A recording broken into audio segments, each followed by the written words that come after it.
national solar tour that SIA is hosting this year. So thank you all for joining us this morning. I'm Alon Abramson. I'm the Director of Residential Programs at the Philadelphia Energy Authority. And I am very excited to talk about Solarize Philly and introduce you to some real world examples of solar systems here in the city, and actually one outside of the city that demonstrates how a commercial solar system could work. Because exciting this year is that we've really brought in Solarize Philly to be inclusive for everybody, whether it's households of all income brackets and commercial entities as well. So we are very excited about that. We've got installers who have joined us as partners to give you their take, and we also have some of the former Solarize Philly participants who are joining us to talk to you about their experience and give you the chance to ask questions as well. So just jump right into it. And it's always, I think, important to give you a little bit of context about who we are, the Energy Authority. We are an independent municipal authority that was created back in 2010. Thanks, Max. We were started back in 2010, but in 2016, we launched our Philadelphia Energy Campaign, which is leveraging $1 billion of investment to create 10,000 jobs. That's our high-level goal. And we're doing that through kind of a focus on these 4 sectors, although our mission continues to expand as we see the needs in the city kind of expanding around us. So we today are here to talk really about our focus in solar, which crosses through every single one of these sectors, municipal, schools, businesses, and low income, as well as market rate income households. So we're very, we're obviously working towards all the climate pledges in the city, state, at the federal level, but really, we're here to talk about how energy can be a tool, a vehicle for making real change in the city. As an economic lever, as a job creating tool, as a way to obviously reduce greenhouse gas emissions, but also improve public health. So solar really cuts through all those things here, which is the slide. So a little bit about Solarize Philly. This is year 5 for us. We launched Solarize Philly initially in 2017, and to date, it's now become the largest Solarize campaign in the entire US. To date, we've had over 750 contracts signed. Most of those systems have already been installed. A few of them are still in development. That's over 3.7 megawatts of capacity that's been installed, which is huge considering we're really talking about single family homes. And that has, to our kind of top line goal, that has led to an investment of $12 million in our kind of putting us on our way to that $1 billion mark for the city.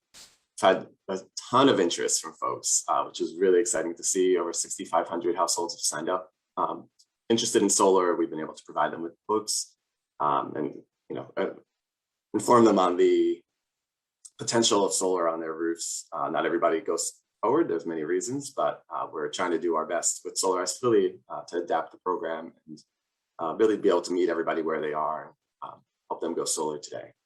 And again, as our goals here are economic development, it's important to point out that this has led to the direct creation of 98 jobs. So these are folks who are doing solar work because of the installations, the contracts that we've helped bring to the market.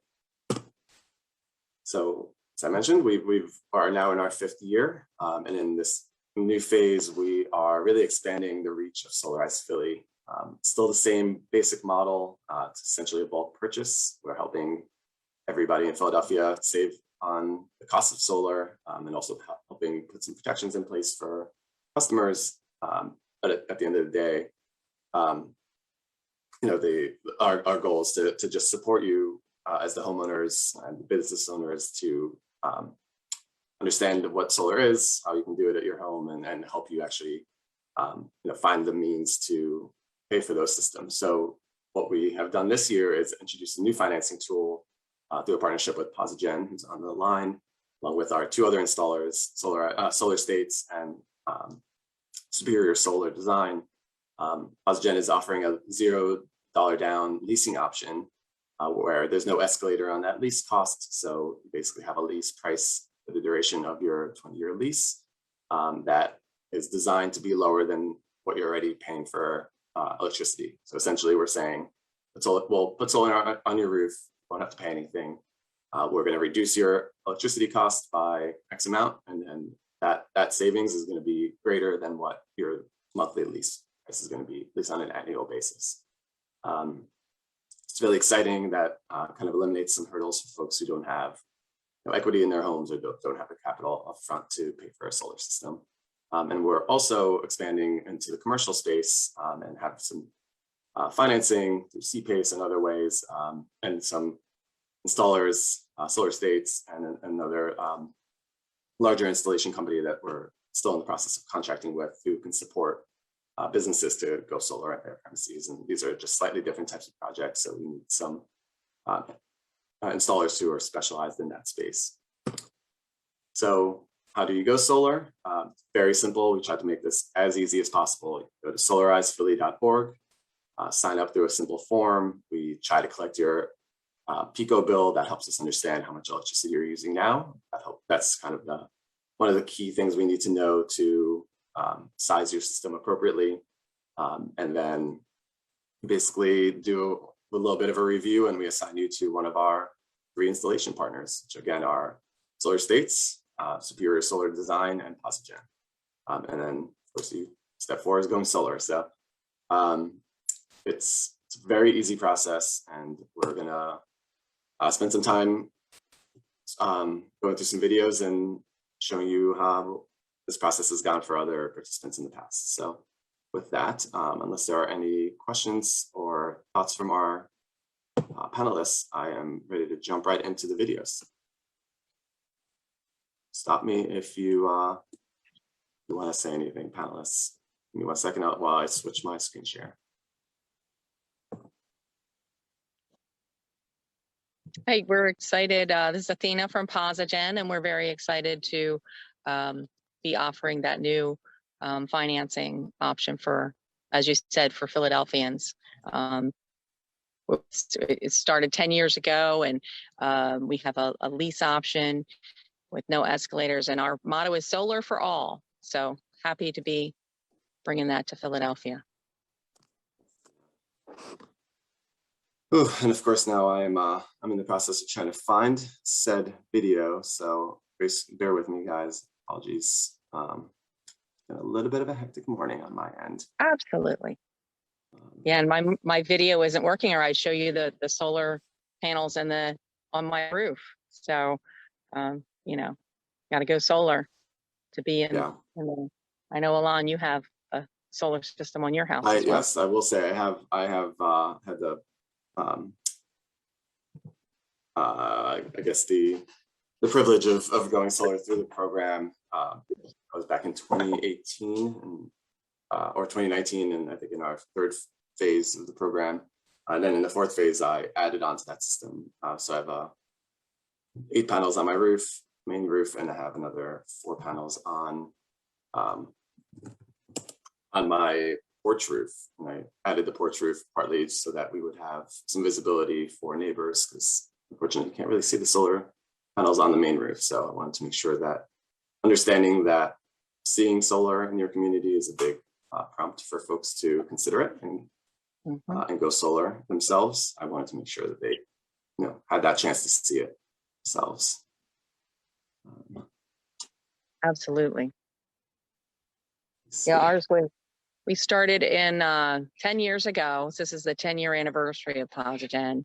And Tom and Lisa Nahart down in Louisiana, just after Katrina, wanted to, make sure everyone could, get benefits from solar and efficiency. So we actually do efficiency work with the solar, and they are able to utilize, some government or state funding to try and make that happen for a lot of different, a lot of residents. So Very excited. You have a chat. Once you start that video, Alon, Yep. Mhm. did you see the chat? I have not, as I'm sorry, I'm in the process of trying to queue this thing Right. up. Sorry about that. But yeah, if there's a question, I need it. Sure, so Oh, well, get myself back in here. I'll read some from Deborah. She says, good morning, everyone. Deborah Holmes, Creative Kids Empowerment Zone, Creative Kids Daycare. Good morning, Deborah. Hey, good morning. And Adrian wants, once you start the video, Alon, maybe you could Yeah, allow multiple participants to share video simultaneously. Yeah, So that very much everybody appreciate can, that. yeah. Well, let me.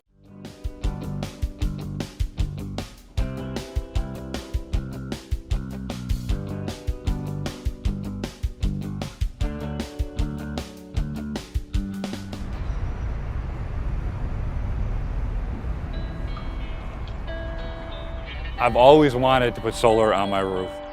I'm Connor Barwin, formerly played for the Philadelphia Eagles, live here in the city of Philadelphia. And today we're at my house where we're doing a renovation. And one of the final steps in the renovation is installing solar. I am here with the team from Solar States, which is a local company, and they are doing the install.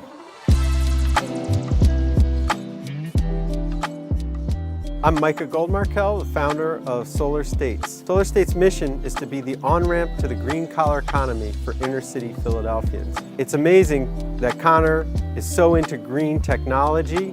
He has a foundation named Make the World Better, and he's committed to both greening our community and supporting community members. I met Micah, who started Solar States a number of years ago. He was hiring people from Philly Youth Build, giving people good jobs, in a growing industry, and I thought that was awesome. But honestly, the coolest part about being here today and actually the work happening is to see and feel and meet the people that Micah has told me about in the past that are actually doing these jobs. I mean, there were 10 people here that I got to know some of their stories. They are having livable wages. They're part of this new growing green economy. And you hear people talk about, oh, there's all these new jobs with solar. Well, I put solar on my roof. I showed up here today and there's 12 people doing a one-day install at my roof. And it's pretty amazing to see. And tomorrow they're gonna go to somebody else's roof and put solar on it. And that to me is the best part of kind of being here today and seeing it actually happen.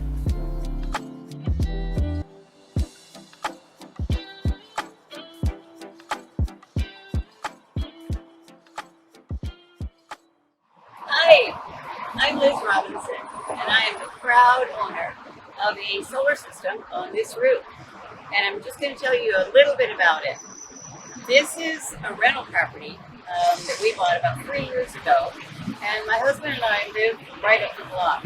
But we can't install solar, even though we've wanted solar for many years. We can't install it on our own house because we have too many big trees. But when we bought this house, we installed our system here. It's a 5.4 kW system, and it provides 100% of the electricity required by the apartment, the first floor apartment, and it provides about 70% of the needs of our house right up the block. So in Pennsylvania, you can, if you own more than 1 meter, if you have more than 1 meter within a 2-mile radius, you can participate in something called virtual meter aggregation. And you can install solar on one of those meters, but get credit for any excess generation on another meter. So that's what we're doing. So the system produces more than enough for the first floor apartment and about 70% of our use of the street.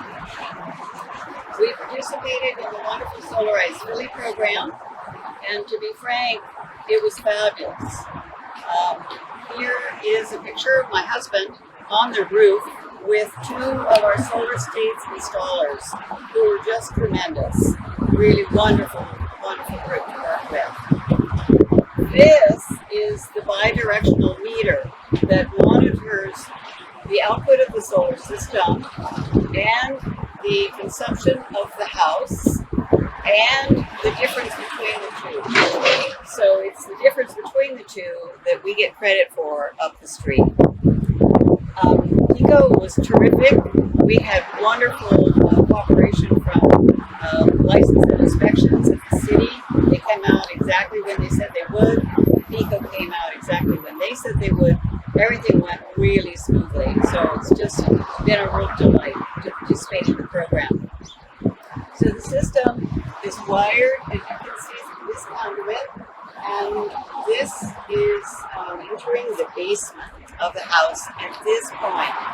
And here is the picture of our inverter. My husband is talking with one of the installers, and here's the picture in the basement with the inverter. So we are really, really happy with the system. It's performed actually a little better than I was expecting, and the process of doing the Solarize Philly program was really beautiful, really very elegant. So we are very pleased with our solar system. Hi, I'm Leslie. I went solar with Solarize Philly in 2018. My solar installation serves electricity to my entire house, and I'm very happy with it. I've now been active for about 19 months. I'm going to take you on a little tour around my house, and I'm also going to talk a little bit about some of the challenges I faced along the way. I'm so glad I found Solarize Philly. The standard process for providing you an estimate is they send a drone to your house and they send it up to look over your roof. They measure everything and look at the integrity of your roof, and then they also ask you for your electrical bill to see what your usage needs would be. And then they will send you an estimate if it looks like a viable project. Solar State sent me a proposal for a 3.84 kilowatt system, 12 panels that would cover the 100% of my electric use. I was so excited. The next challenge was my roof, because even though I knew it was in good shape, it was 25 years old. It was made of coated asphalt, had never leaked, and was well maintained, but it needed to be replaced. I was advised that a good material for under my solar installation would be TPO. TPO is a solid membrane that has the advantage of not requiring periodic recoating, which would be inconvenient under a solar installation. While I was at it, I decided to add a 2-inch layer of insulation under the TPO. This was a piece of deferred maintenance that would be much harder to accomplish once the solar was installed. During the roof installation, they accidentally cut my antenna wire. When I was trying to figure out what to do about that, I learned that that antenna had been casting a shadow over my roof. Since the antenna was old and damaged beyond repair, I realized the very best thing I could do was to just eliminate the antenna in favor of a better layout for my solar panels. Now I have room for 2 extra solar panels if I should need them in the future. The next step in the planning process is deciding where all of the equipment that is going to connect to your electrical system is going to go.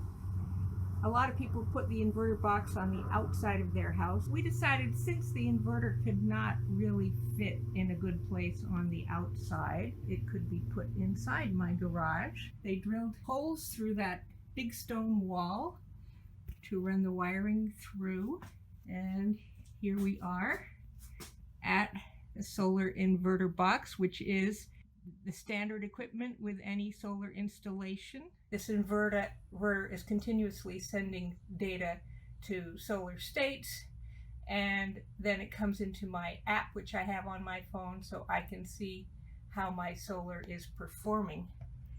It has various different data points it looks at.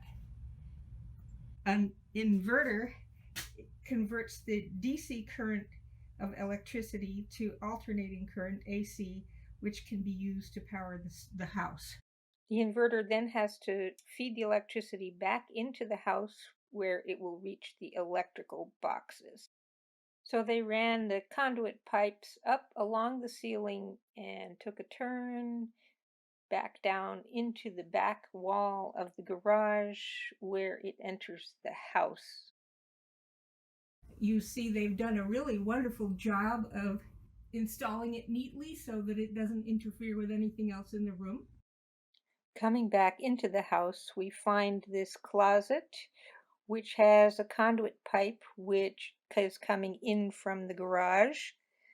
It goes across the basement ceiling above the pipes and into the next room, which is the lower basement, heading towards my electrical boxes. There's a nice bend. Voila, here we are. They have connected everything up to my electrical system. Now, they added an extra emergency kill switch here because of the distance between the inverter box and my electrical panels. It was a little larger than average. Most people will only need one of those on the outside of their house, but it all depends on your house, what you have to work with. It took about 3 days to complete the solar installation. Here we have the ballast that was used to weigh down the solar panels and the framing. We also have installers carrying panels up to the roof, and on a snowy day, the second day, they put the wiring up to the roof and back through into the house. The little box on the right is a safety feature which must be on the outside of the house with all solar installations. It enables the fire department to cut the power off if there's a fire or some other emergency. If you follow this gray pipe all the way up, it eventually makes it all the way up to the roof, where we have our solar installation. Finally, solar panels have been installed. The final step, once the solar is installed and once all the permitting has gone through the electric company, is PECO comes out and they install a bi-directional meter. So this meter runs in 2 directions, and it can tell the electric company when I'm producing electricity that is going back to their system because I'm not using it. Once the bidirectional meter is installed, there's a little more paperwork with the electric company, but pretty much you're good to go. The electric company then has a good record of how much electricity you're producing, and at night and when it's rainy or their solar panels are not performing to peak, how much electricity you are using from the grid. It's exciting to know that I'm now producing clean solar energy to power my house and also sending some back to the grid. Go solar now, it's time. Hi everyone, my name is Stephanie Haynes, and my wife and I and our 2 kids live in West Philadelphia and have had solar panels since May of 2018. So I'm just gonna, rather than walk you around, it's raining and that wouldn't be that fun for anybody. I'm just gonna show you a few pictures of our setup. So this is our house, this one right here. And this was on installation day, which was very exciting. And these were the workers carrying the panels up to the roof. And I'm gonna just show you the different components. So out front, we have this shutoff. So in the case of an emergency, if there was a house fire or something else, this would just quickly shut off the solar panels right in the front of the house. In the alley out back, so the power comes down from the roof into this inverter, which is also how we monitor, both how we monitor and how Solar States monitors how the solar panels are doing. That's the little antenna you can see. It's communicating all the information. And then this comes down from the roof, goes into the inverter, and then this goes down into the basement to the panel. And we, like I said, we got our panels put in the end of May 2018, and it took a couple months before PECO came out, but we were glad they did put in the bidirectional meter so that when we're producing more than we're using, our meter runs backwards, and then when we're using more than we're producing, the meter runs forward. And we wouldn't have been able to see this anyway. This is up on, so I think that's it for now, and I'm happy to answer some questions when we get into the live discussion. Thanks so much. I don't have a drone or anything to be able to show you the solar panels as they are right now, but these are photos from the installation. These two are the back dormer here, and then they have 8 right in the center. 2 sets of 4.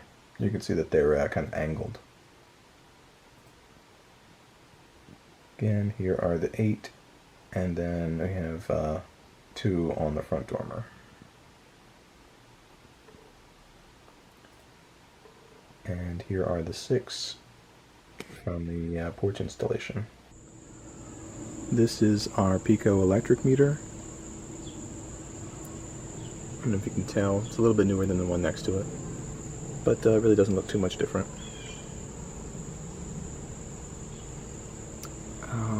So this is the shut-off box that we can actually turn off. You can see it says the photovoltaic system on it.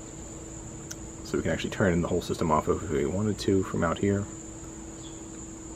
This is the line that runs down the back of the house and it connects up to the solar panels on the roof and also on the other side of the house.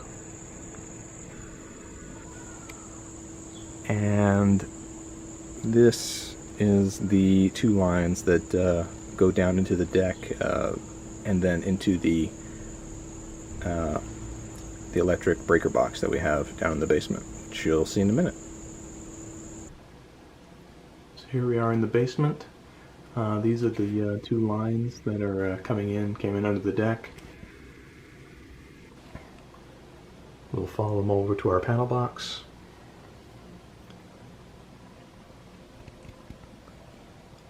So this is the Solar Edge, both monitor and probably inverter, but it's just a box here that sits in our basement. We don't have to touch it or mess with it in any way.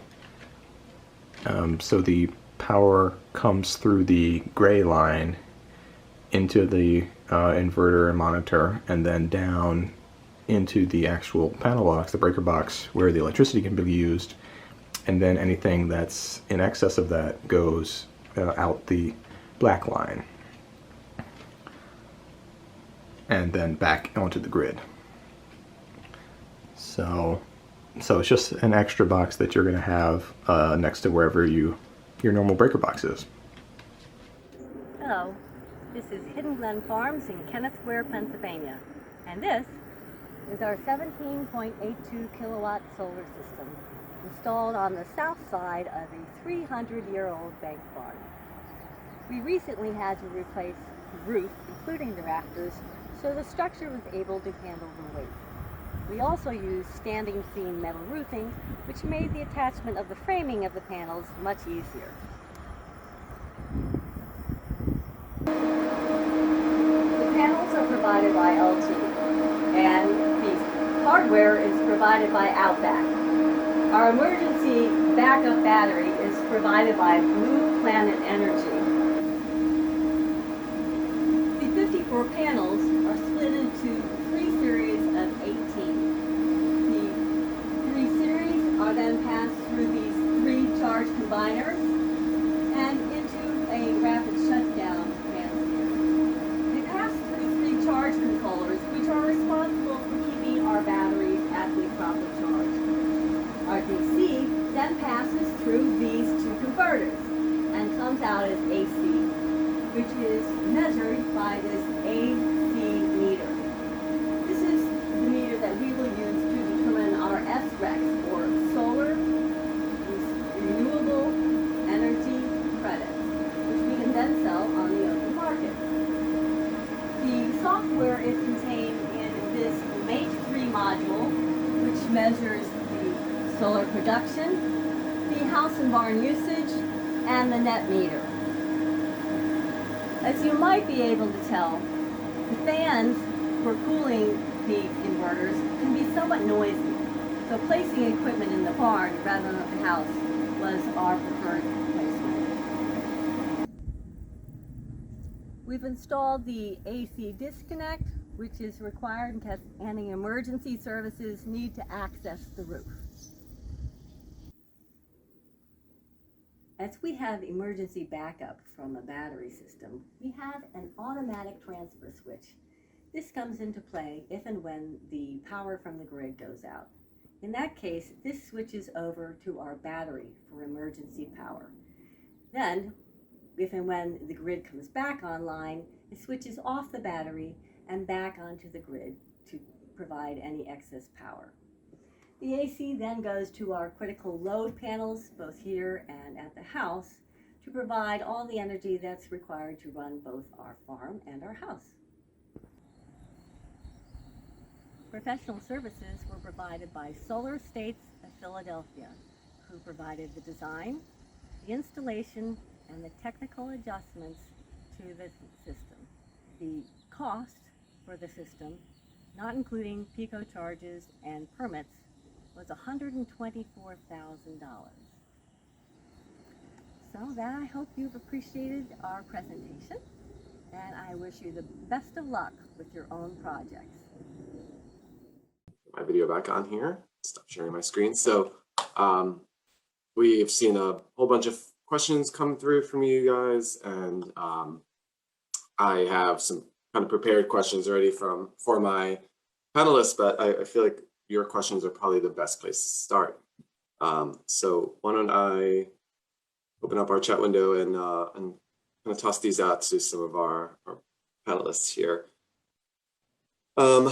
So actually, the first question I see here is kind of directed to me, which is how hands-on is the Solarize Philly team involved in throughout the installation process? Are installation scheduled and managed internally, or are the contractors coordinated by a third-party construction manager? So great, super good question on just the process here.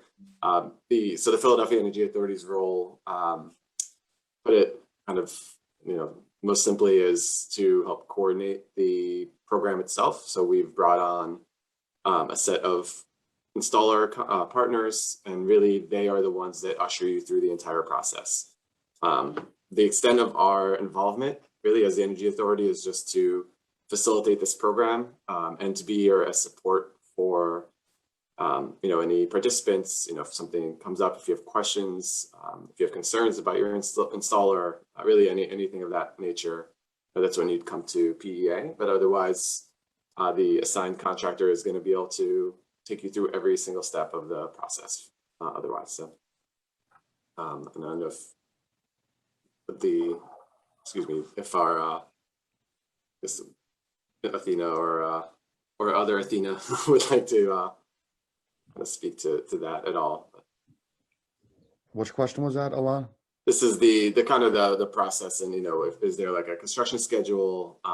So let me read that a bit. So I answered how hands-on is the PEA team, but then there was also a question embedded here, and are there installations scheduled? Are installations scheduled, and are they managed internally? They're not with PEA, but are the contractors coordinated by a third-party construction manager? And the answer really is that you guys are facilitating that entire process. So I don't know if you can speak through that, what that looks like for the customers. So our installers are our installers. So they drive a PosiGen truck, they show up in PosiGen gear. We're not really third-party contracting any of that out. Awesome. Does that answer the question? Yeah, I think so. Or PosiGen at least? Yeah, Liz, okay. Liz, if you want to. I'll just add, the PEA has done a really excellent job of bringing all of the parties together. So that means PICO and the LNI, the process of applying for the permit is very smooth. The city has a wonderful now easy permit process, and it's very, very smooth. I found as a participant that PICO came out exactly when they said they would, and LNI came out exactly, that's the inspector, came out exactly when he said he would. And both of them were terrific, very efficient. So I was actually very pleasantly surprised. And it is really a credit to the PEA, the fact that they coordinate the parties and make this very smooth. I would like to second that, Liz. This is Athena from PosiGen. I've been in all the different phases of Solarize Philly, and I really believe that, the whole process of going solar in Philadelphia has greatly improved through this program. Pico has done, major improvements, applications online. We can pay for the interconnection online now. There's a portal where we can, check the status. LNI has made, great strides as well. I remember in the beginning, we would be able to go and talk to the, inspectors and with our plans in hand and get them improved. So, but now everything's electronic online. And just Shane McNulty's amazing. But PEA has really been, the force behind that, making solar, great for all in Philadelphia. So we're excited to be a part of that here at PosiGen, and helping with that too. Thanks, Athena. Yeah, and I just want to, to put that in context for the folks who are listening and are interested in going solar. Those those process improvements, they sound like that might not really concern you, but these are all things that add up in cost. Anything that takes the installers longer, processing permits, all this kind of bureaucratic stuff, slows things down for one thing. So, from the time you apply to the time you actually get solar, was taking quite a bit longer. It also cost them a lot more, and they pass that cost on to customers. So now that's all direct savings, and we can see that kind of in the way the cost of solar has been going down in the city as well. So we're very, very excited to help kind of make that a reality as well.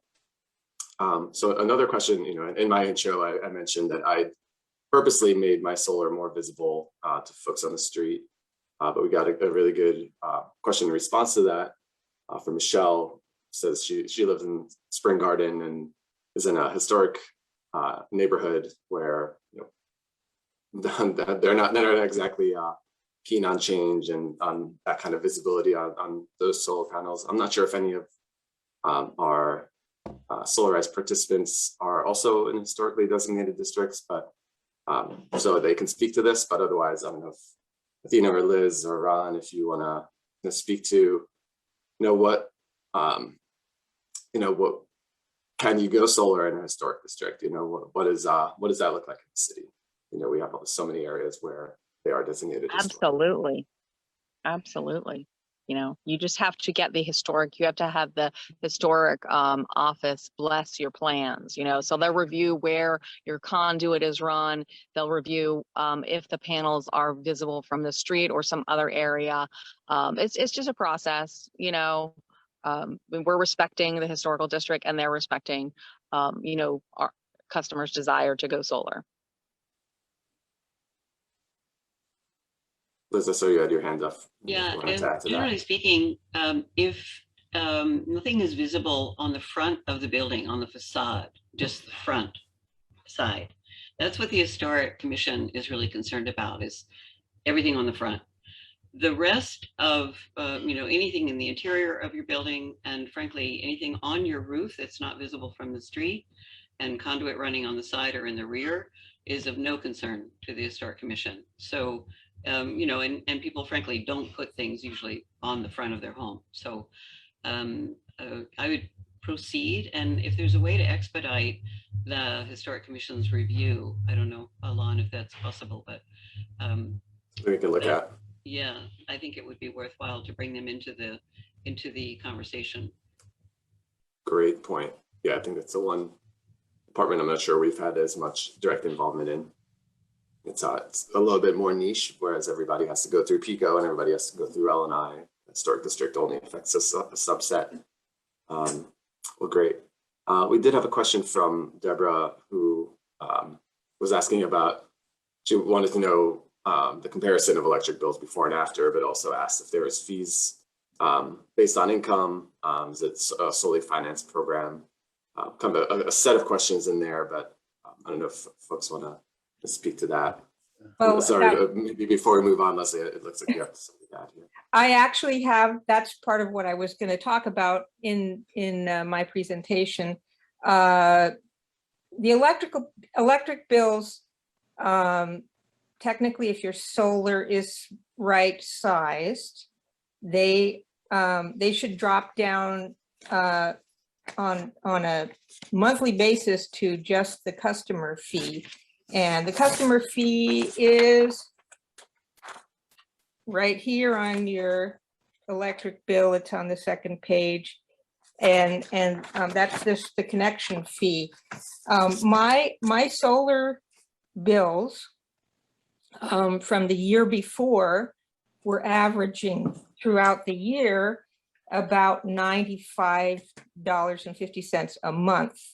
The peak bill for that year before I went solar was $153.88.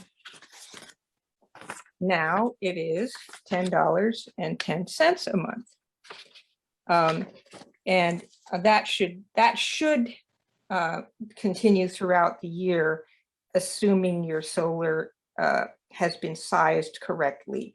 I ran into some issues that I did not expect.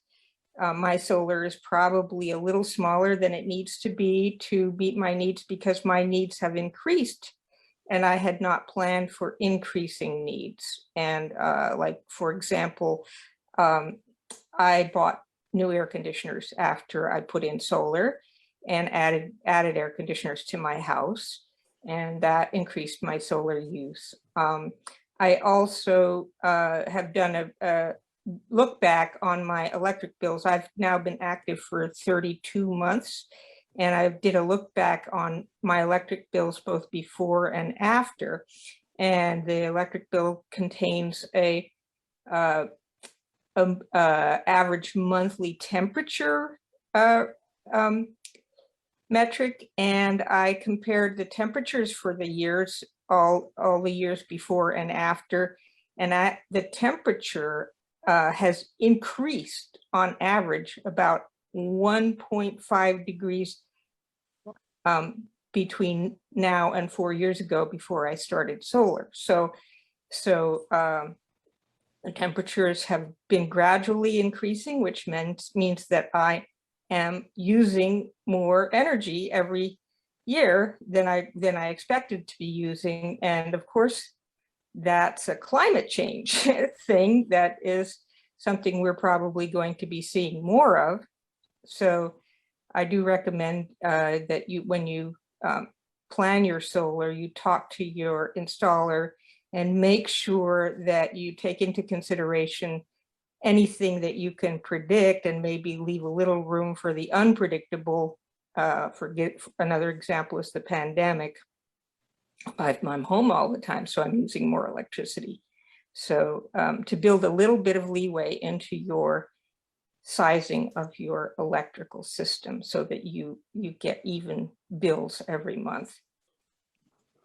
Let me just add a few things about cost and return. The federal solar tax credit has been extended. We thought it would be going down by now, but it has been extended. So a homeowner gets 26% federal tax credit on your system installation. And you can take that over multiple tax years. You don't have to take it all in 1 year. One of the previous videos talked about solar renewable energy credits, or SRECs, solar RECs. The value of a solar REC, so for every megawatt hour your system produces, you can be paid the going rate for that SREC. I registered my system with a solar trader, and it's just an automatic process. They have access to the production, and I get a little email from them every now and then saying, congratulations, you sold another SREC. And the current value of them is about $34 a megawatt hour. So over the 3 years of the life of my system, I've earned $534 in SREC, SREC reimbursements. So those two things really do offset the cost of the system. And then of course, in Pennsylvania, we have full net metering. So for every kilowatt hour that you're generating, you're getting the full value, the full retail value of that. And that is that's the biggest underpinning of the value here. So it's really important to think about the multiple offsets to the cost. I estimate that my system's going to pay back within about 9 years, and it'll last for probably 30 years. So I'm going to be making money essentially once it pays back. So it's a tremendous investment. Alon can answer some questions related to leasing that are also there. Yeah, one thing that I I want would to leave touch on, that to Leslie, is PosiGen. one of the great things about PosiGen is we do that energy efficiency audit for every homeowner. So we anticipate some of those things and clean that up on that end. So we'll send somebody out after they sign a lease with us. They'll get an energy audit and we'll try to tighten up the windows, tighten up the doors. It comes with our package for the lease. So we do start to anticipate some of those things for the future. And we see a little bit more savings in that regard as well. So. Yeah, that's definitely a piece we appreciate about that model. Is just thinking through, we always talk about solar as this, not the panacea necessarily. We should tighten up our homes, reduce demand as much as possible, and it's been very nice to see PosiGen really, making that model a reality. So appreciate that. And in regards to the savings, I've been in solar for a little while myself. The savings between the electric and a solar bill, typically I see anywhere from 30 to 50% savings.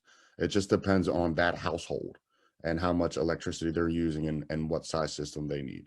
So in my experience, it's usually in between 30 and 50% from savings between the electric bill that they were paying previously to their new solar lease payment or solar bill. And I will, I don't want there to be too much confusion for the attendees. There are two different models being discussed here, two different ways to go solar. I think traditionally you've probably thought about going solar by buying panels. Either if you have that kind of capital, we're talking often $10,000 to $20,000. If you have that kind of cash on hand, great for you. You can go solar that way. Most of the time, people finance or do some kind of home equity loan in order to buy their systems. And so that's a pretty traditional way to go. And then there's a leasing option where, and that's what PosiGen is offering, where they will get solar on your roof. They technically are the owner, but there's kind of like a cost share, savings share that happens there. And so that 30 to 50% savings, is kind of accounting for the fact that you still have a lease payment, but they're reducing your utility bill so much through the solar and through that energy efficiency work that you're still seeing quite a bit of savings. So, if you don't have that kind of capital on hand, this is a great way to still be able to go solar. So that's why we're excited to bring them on board. But on the topic of the lease, Adrian had asked what happens if you do go the leasing route, but then you sell your home. So that's a great question. The program is completely transferable. So you could take the panels with you if you wanted to, or the new homeowner would just get the same exact savings that homeowner would be receiving, and then the person moving could get new panels on their home as well, sign up for a lease. So it's completely transferable. Yeah, and just know that before we signed our contract with PosiGen as a partner for Solarize Philly, we reviewed the customer contract. We're very familiar with those terms and everything that we saw. We felt very comfortable with. There's nothing there that is exploitative or it really is well thought out and designed in a way that doesn't lock you into some situation where you wouldn't be able to sell your home or anything like that. It's really well conceived, and I think you guys have done over 18,000 of these leases around the country at this point as well. So new to this market, but not new to the concept. What was that? Close to 20,000, I believe. Close to 20,000. Great. Thank you, Alon. We're excited to come into the market and offer that efficiency on solar. Very excited. And I'm not trying to hype up leasing versus ownership. I just want to kind of clarify that just because it's new to Solarize Philly this year, so I just want to make sure that people understand that option. Of course, if ownership, I think has benefits as well, and I think we encourage participants to investigate both options and see what's going to work best for you and your family. So. Absolutely. Let me see. There's great question. We have some questions already kind of queued up for our panelists, and I think we'll have time to get to those. But while we still have stuff coming in from our attendees, I want to just go through these. These are all great questions. For Matthew, how long do these projects typically take to complete? Both the application, design, permitting, and installation phases. And I think here I'd love to hear from Len and Leslie what your experience was in that process. Okay, my experience, it took a little long, but that was partly because I had to get a new roof on my house, and because my roof was so old. So I started the process in July of 2018, and that was when I got my estimate, and it took until sometime in November before I got my roof on, and then of course all the permitting was in process during that time. And the installation didn't actually happen until January of 2019. So I am a year 2 participant, but my installation happened in 2019. And you know, the actual installation only took 2 days really. There was about a month or so before I got the bidirectional meter in. Somebody asked if the bidirectional meter can go in the basement. Mine is in my basement, so it usually will go wherever your meter for your house is. They just swapped out my old meter for the bidirectional meter, so it's in the exact same place the original one was. My house is also 100 years old. I'm not in a historic district, but you know, I wanted to make sure that whatever they did wasn't going to make any impact on the beauty of my old house, and they did a really nice job with that. Yeah, great. I'm not sure. I think I answered the question. I believe so. Yeah, and I'd love to hear Len's experience as well. I don't know if you had a roof work to do yourself, or if you were able to just go straight for it. Our experience, I think, was pretty similar to Leslie's. It took a few months. I don't remember exactly how long, but more than 2, less than 6. And that was also partly because of wanting to redo the roof. And, you know, I want to underscore the importance of thinking about the roof when you do this, because, you know, that's a big, important variable in the picture. And, you know, no one really wants to install solar and then have to take it off to repair the roof right away. So that is something to think about. As I recall, we were able to bundle the cost of redoing the roof in the sort of total that the tax credit was applied to. And that felt good, but it was still, you know, there was still an expense in terms of redoing the roof. I guess we would have had to redo it anyway, sooner or later, but that is important. And I just wanted to mention on the subject of costs, you know, I think some of the more meaningful questions that folks mentioned along the way were trying to figure out a break-even point or estimate a break-even point. As the installer from PosiGen put it, you know, perhaps trying to figure out a percentage of your electrical costs that's going to be covered. I think that some of the other stuff, like I could tell you that our electricity bill averages about $25 a month over the course of a year, but there's so many variables in that. It depends how much space you have on your roof for panels. It depends how much air conditioning you use. You know, it depends how well so that I think is much less relevant than trying to work out a really individualized calculation of over a period of time, how much will your circumstances you know, end up costing you. And of course, you could decide that you're going to, as that 30 to 50% figure suggests, you're going to try to cover a chunk of your electrical costs. You're not going to go for 100%. That just might not be impractical, might be too expensive, but you could still do a chunk at a lower cost. So that's the way I think I would want to think about it. And while I have the floor, I'm just going to say that the Philadelphia agency, I think I've dealt with quite a few city agencies in my time, and this particular one has been extremely helpful and very responsive. And we have had a couple glitches and questions where we needed help, and that hasn't always been my experience with Philadelphia city agencies. So I feel like I should underscore that for this one. That, Len. I would agree with that. And Liz, I saw you had your hand up. Here. I was trying to applaud. Oh, nice. Okay. Got it. Yes, indeed. Well, thank you. And yeah, and I want to just echo some of those sentiments from Len. You know, it's easy to use myself as an example here. You know, so solar, I went through again through Solarize. I only have about 40 to 50% or so of my electric use covered on an annual basis, and that's just due to the limitations of my house. You know, my roof is a mansard, and it just can only fit so many panels. That's the reality. I tried to max out what I could do, and that's kind of how it is. But you know, just know. So, and the main point I want to make here is that that's sort of the intention of this program is that, you know, from the outset, you don't necessarily know what your system is going to look like, what the cost is going to be, what savings are going to be, and that's why we connect you with installers who we've vetted, and we have some pricing points that we've established for the program.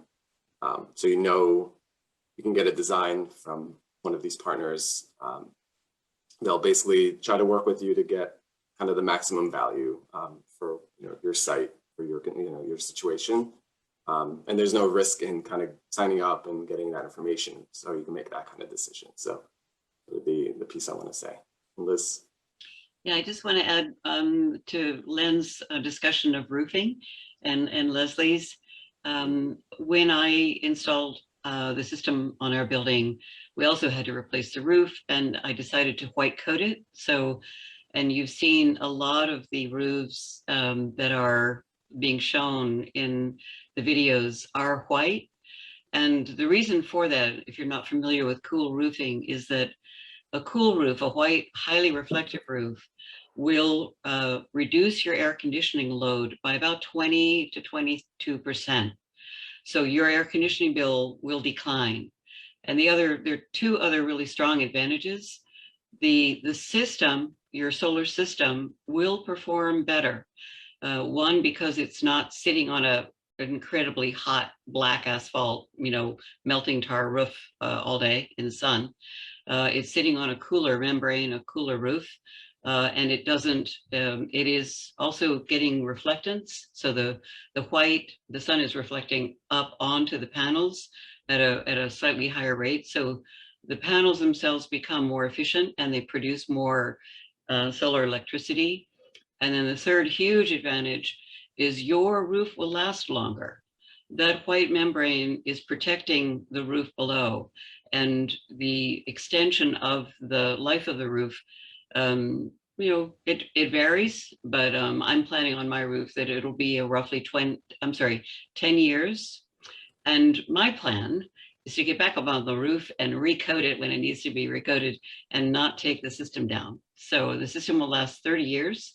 Your roof might not last 30 years. So you need to think about, how am I going to really maximize the roof so that I don't have to take the system down, and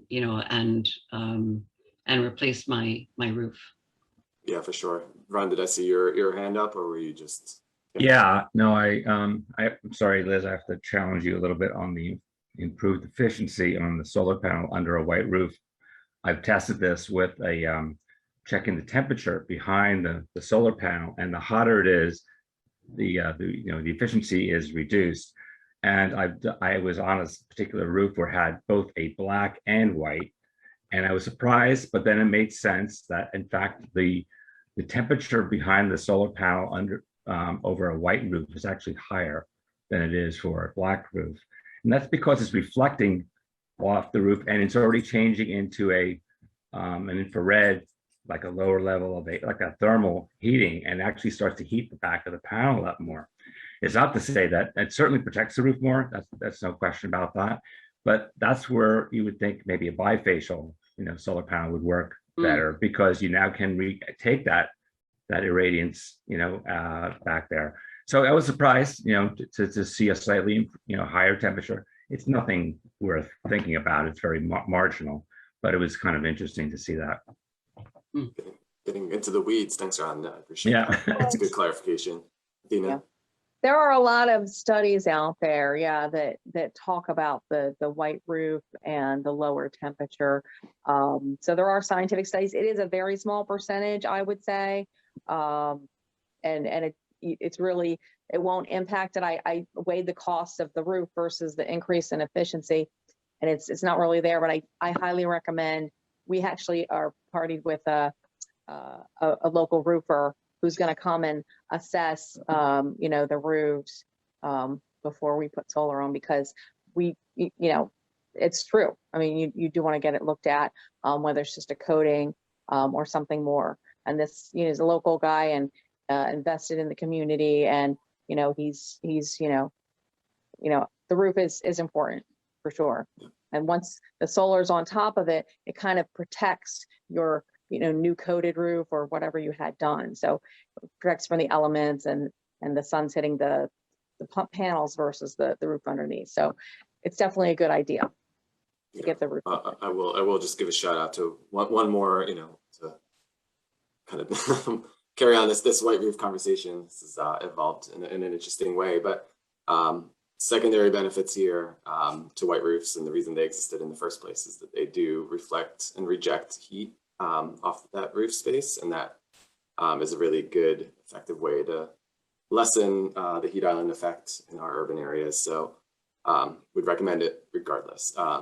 Yes, there may be or may not be an efficiency benefit. It's certainly going to extend the life of your roof, and it is just a kind of a greater good move. So I think some wins there. So I've got a couple of additional questions. This is great. Thank you guys for being so interactive here. One additional question from Adrian, just on the kind of, what does this really look like in effect? So if we did have 100% coverage, we know that, we overgenerate in the summer and under in the winter. So if you do produce more electricity than you need, does your PICO bill go negative? How does that play out? I can answer that. Well, can we let Mark, I was going to let Mark jump in on this since he hasn't had a chance to speak. Okay. If you don't mind, Leslie. That's all right. Hey, everybody. I'm Mark. I work at Solar States. I'm also a solar homeowner, and my experience with overproducing results in a credit that carries on your bill until May, and then that credit pulls from your billing amount pulls from that credit. So in this past summer, I had a balance of $40, and the normal base customer charge that is required for me to pay was covered by that balance. So I didn't come out of my pocket a single dollar this past summer because my system net produced energy. Okay. I've had a slightly different experience, and that's partly because I've discovered that my system is slightly undersized. So my system was sized based on the electric usage before I went solar and my annual usage. And that was based on almost 10 years of energy efficiency improvements that I had made to my house. So I had managed to lower my usage quite a bit before I went solar. And so they based it on a relatively low rate, and I'm actually using a little bit more than I produce every year. But the most months that it pretty much evens out, or that whatever I put back to the grid keeps me at that $10 level. There are some months that I've been charged a little more because I'm using more. That's typically in the winter time when the days are shorter and there are more weather events keeping the solar from producing as much. And my electric bill increases to about anywhere from $15 to $35 a month. And then at the end of April. April is when they kind of balance everything out. And I have had some April bills that were zero. So they maybe check the system to make sure that everything was credited properly, and they give you a credit, but they never give you a negative bill. If you are using more, and if you are producing more than you're using, you might get a credit in a once a year time, that at that, probably that April period, they might give you a couple of months where you don't pay a bill. So they will just apply your billing to your credits. So they're never going to give you money or a negative bill, but they might give you a zero bill for 2 or 3 months. And even despite the fact that my system is slightly undersized, my average bill has worked out to be about $18 a month versus $10 a month, much lower than the $95 a month that I was paying on average before I went solar. That's very thorough. I'm sorry, Ron. Yeah. Yeah, I was going to say, expand on that a little bit more. So when you do have a zero bill, you generated more solar in that previous month. The excess or the surplus, you'll see on your bill in the upper right part of the bill, there's a banking number that starts to show up there. And that accumulates, or basically is floating as you generate more or less. It takes away from the bank if you have to use some of that for the next month. But that's kind of like the placeholder for that amount of solar, cumulative solar that you're generating, and you'll see it move around. And it's very accurate. You could always check it to make sure it's the right number, but it works well in how that is processed until the end of the reporting year, which is in May, and then that's cashed out if you have a surplus there. Awesome. Yeah, I appreciate that. I have one additional question here from Kyle, which I think is great, because we hear it a lot, and I want to make sure we address it, which is we know panels continuously get more efficient. So what happens in the future when those new panels become available? If you've already gotten solar, are the existing panels swapped out? Like what options do you have? Mark. Yeah. In most cases, Kyle, the cost of replacing the higher wattage panel isn't the most or the best financial decision. The panels you have on your roof, unless you got them like 20 years ago, they'll hold their value. But yeah, it is possible to retrofit your house to get newer panels. Or if you go from a traditional ballasted system where the panels kind of like sit on your roof, and then you're like, hey, I want to turn this into a usable space where I can sit up here with my kids, you could like switch to a canopy. There's that option, but your panels are good for almost cases 25 to 30 years. Yeah, I think that's really, I think the bottom line in that discussion is that yes, they will get more efficient, but the best time to go solar is right now. So we know that there's an 8 to 10 year payback period. The sooner you start generating, getting that solar on your roof, the sooner you meet that threshold, and then you're starting to basically generate money on your, you're like, once that system's paid off, that's all that you are saving, from then on. So the way I like to kind of think about this too is in that payback period, you are basically paying your own equity in the system. This is if you're an owner of the solar, instead of paying PICO for that amount, right? So in Leslie's case, going from $95 down to $18, yes, that she's still paying off the cost of the initial cost of solar, but now she's doing that in a way that she's paying off her solar system, not paying PICO. If she hadn't gone solar, she'd be paying PICO $95 forever, or however, as electricity gets more expensive, continuously paying more. This way, she's sort of stabilizing her costs, paying off her system for 8 to 10 years, and then she's got another 20 years or so of generation for herself. So just want to point that out. I think it is always a great question of like, is this really the right time? Panels are going to get more efficient, but today is always the right time. Sort of the like when's the right time to plant a tree? 20 years ago, second best times today. Right? So this is kind of the conversation to have. Yeah, this is the right time. Climate change is now. It's happening now. We don't have time to waste. We got to do it now. I went solar because of my son. My son was 17 years old at the time he started nudging me to go solar. There was a program called One Block Off the Grid that was in the neighborhood, and he said, "Mom, we got to do this. We got to go solar because climate change is happening."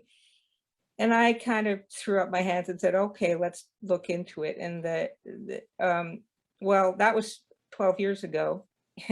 And at the time, the panels were not as efficient, and they weren't able to put enough panels on my roof to make it worthwhile. They were also saying I should maybe cut down my 100-year-old tree to be able to fit enough panels. But a tree is something that is helping climate change, so I'm not going to do that. So I gave up the idea, but in 10 years, yes, the panels got way more efficient. But I have now had solar for 4 years or 3 years, and I'm doing my part, and I feel really good that I'm supporting the needs of the future generations who have only one planet to live on, and there's no time to waste. We got to do it now. Appreciate that sentiment. Okay, one additional question here that's in the Q&A, which is on the backup. In that last presentation, or so the last video in the compilation, I was at a farm at Kennett Square. It's like a 17 kilowatt system, really a commercial scale system. So that's why we included that there. Not really what you'd expect, those really loud fans, all of that stuff. You're going to see that kind of system set up in at the commercial scale. But the backup batteries, were a part of her system. That's something that is not exclusive to commercial installations. And I was hoping that you all could speak to that a little bit. PosiGen and Solar States and Ron, I think, as well, and Liz, kind of talk through that option of battery backup at this point. Who wants to take that? Don't mind me. Okay. In regards to battery backup, it's just an opinionated thing for me. We live in the Northeast, so it really depends on how often you're losing power, right? So, and how long you lose power for. Those batteries can get quite expensive, and typically you use 2 of them to power your house for at least 7 days. So you're looking at a big expense there. So if you lose power maybe once a year for like an hour, it probably wouldn't be cost effective for you. But if you're in areas like Louisiana, when they get hit with hurricanes, Florida, areas like that, it would definitely be efficient for them because they're out of power for 2 weeks, or like Texas when they just had that debacle with the snowstorm, right? Yeah. They could have definitely benefited from some backup batteries. But it's a great option. It's something we are looking into as part of offering in the future for sure. Yeah. And then, yeah, there's well, you don't be as far out as Louisiana. We have a lot of bad sections under even Pecos territory, Media, for example. There's a lot of sections that aren't very they have problems. So people do have outages often. But I totally agree that if you don't experience many outages or long duration of outage, it's you have to start thinking about, do I really want backup? And it is backup. I mean, backups, it's hard to put a number on the value of that backup, the added cost for it. It's quite substantial added cost for having it. And but at the same time, you have an outage, you lost a whole, you're losing your food and you're losing all kinds of stuff like that. So there's maybe a value associated with that. I tend to be a little bit more old school, and I came from old school, I guess, where I really kind of still think. Now we're getting technical again now, but sort of the old lead acid batteries that are out there, I think they're less expensive, and they're perfect for a backup system versus what you're hearing about the Tesla battery. All these batteries, high-tech batteries, they're very sophisticated, they're very expensive, and I'm not sure if that's the way to go with that, going that direction. So, but anyway, the big picture of backup, again, it's about how much outage you might experience. Liz? Yeah, I wanted to raise one thing. I don't know if I'm diverting the conversation, but PECO has a new time of use rate.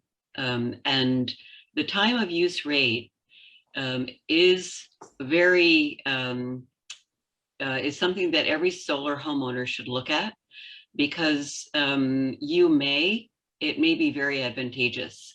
So if you're thinking about going solar, just keep that in the back of your mind, that another potential way to reduce your bill is to get on the time of use rate. Particularly if you have an electric vehicle, charging your vehicle from midnight to 6 a.m., you get a super low rate. It's a super off peak, it's called, and it's only, I think, 2 cents a kilowatt hour. So it's remarkably low. So it's very advantageous both for solar homeowners, because your solar system is producing at peak. So the solar production is almost a direct match with peak production. So you're being credited at the peak of the cost. So it's something for everyone to take a look at. Great point. And I believe it was created so you can take advantage of that for an EV car, speaking in terms of green living. You want to charge your EV car like in the middle of the night so you can save money that way. That's kind of why they did that. Yeah, I mean, you could also monetize the battery, and if you had a sophisticated enough system, you could charge that up at night and then displace usage during the day during that peak time. Quite but yeah, often, I mean, sorry, so go ahead, Brandon. Go ahead. Quite often in my experience, for homeowners to keep it cost effective, I've often recommended a Generac in that regard, because those batteries a good battery is costing you $8,000 to $15,000. Whether you want to pay out of pocket for it or finance it, it's still costing you $8,000 to $15,000, and you're going to need 2 to power your house for at least 7 days. Fair enough.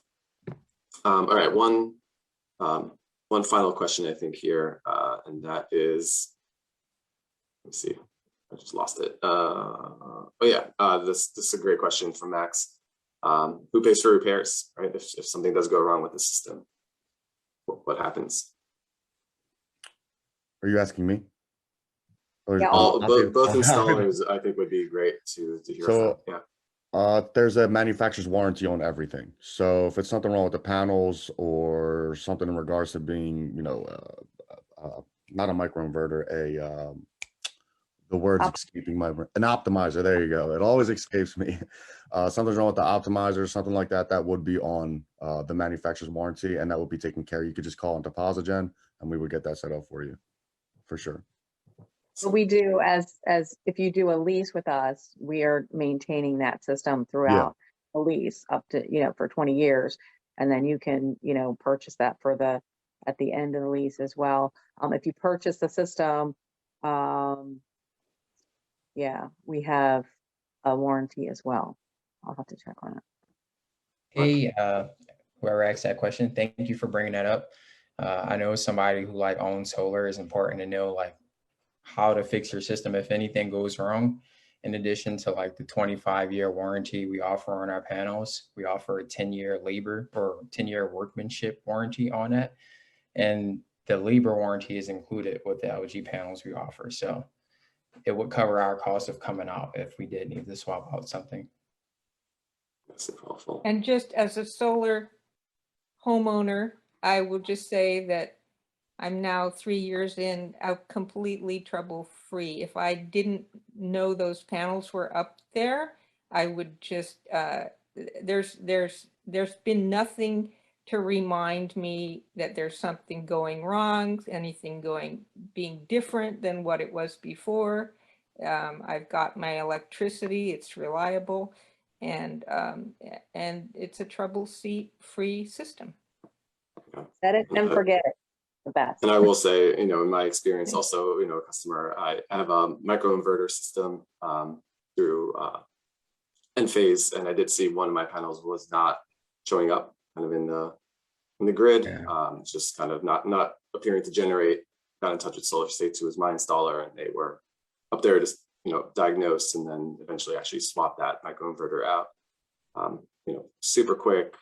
Again, it's warranted, so you just make that call. It's really excellent. So Yeah, so and go ahead, Ron. I would just say, yeah. So I've been, I've been in this business for over 20 years, so I've seen a lot of systems having problems over time. Now, that's a lot, meaning because I've been involved in a lot of systems.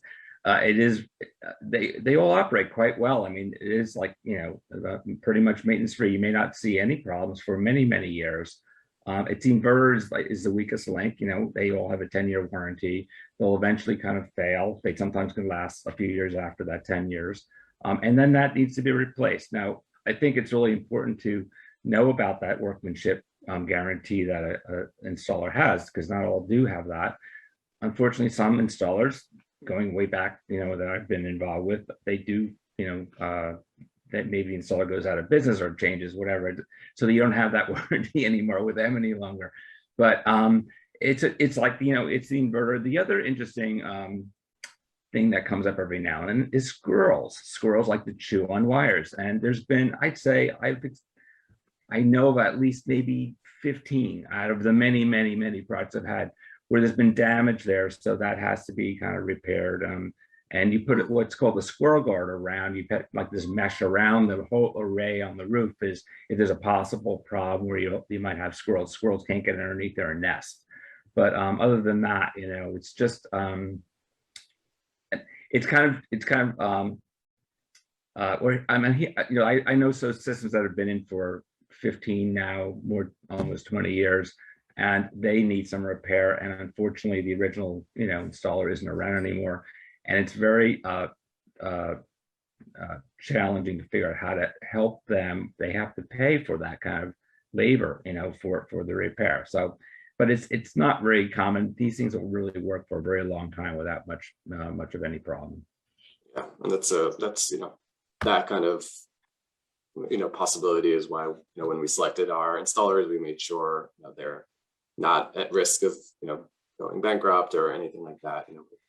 Done everything we can to kind of vet these installers and their longevity, and of course helping get more solar up there is sort of what helps them stay in business at the end of the day. So we hope that we can continue expanding that reach here in the city. So I know with 3 minutes left here in our program, any final thoughts, maybe from Len and Leslie?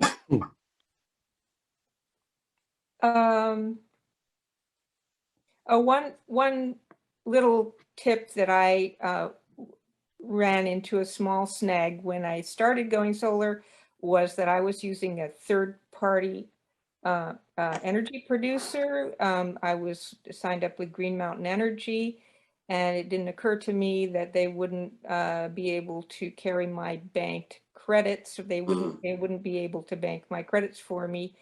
So I lost about the first 3 months of banked credits because I didn't realize until after the fact, when Pico sent me a letter, by the way, we can't bank your credits as long as you're signed up with this third party. And so I had to terminate that relationship, which took a few weeks, and then finally my credits were banked starting in about July, which was, well, maybe it was a little sooner than that, but my solar went active January 31st. So if you are signed up for a third party, especially clean energy, just because it's a third party, that doesn't mean they can participate with this solar project you're about to do. You will need to terminate that relationship before you get your solar started. I think Leslie and I are solar twins because I had the same experience, and I think no one actually mentioned to me that I would need to switch back to Pico, so that is significant. But I think my overall comment about this is that it's a terrific program. There's a lot of help out there, and at the same time, I just want to compliment everyone on all the questions they've been asking, because like anything, you know, it could be made to sound like, well, as you said, well, I think or someone said a panacea, you know, just like throw these panels up there and your life will improve. That's probably true, but there are a lot of questions about cost, about installation, about options, and so forth. So it's really great that people are asking those questions, I think, rather than just like jumping in and saying, I'll go do whatever to my house and so forth. So I think it's been a very helpful program. Excellent. Well, great. Well, we are at 11:30. I really super appreciate all the attendees, and yeah, to echo Len, just amazing questions. You all nailed it. These are exactly the kinds of things that jumped into my head when I was thinking about this, and even in the industry. It's kind of, there's a lot to wrap your head around. So I appreciate everybody posing these questions for our panelists, and a huge thanks to the panelists themselves for being here this morning. So thank you all. And yeah, hopefully we see you Alon, thank you very contract much. Signed. Thank you guys very much. PosiGen is very excited to be a part of this. We're excited to be a part of Philadelphia and, you know, get the people that really need that some solar and savings. Yeah, appreciate it. Thanks, All right, guys. everybody. Thank you so much. For the call. Everybody have a great Saturday. Bye-bye. Have a good one. Thank Like you. Liz Bye-bye. said, go solar. Yes, yes. Have a good one. Thank you, Alon, for organizing. Thank you, everyone. Thanks, Leslie. See you. Bye.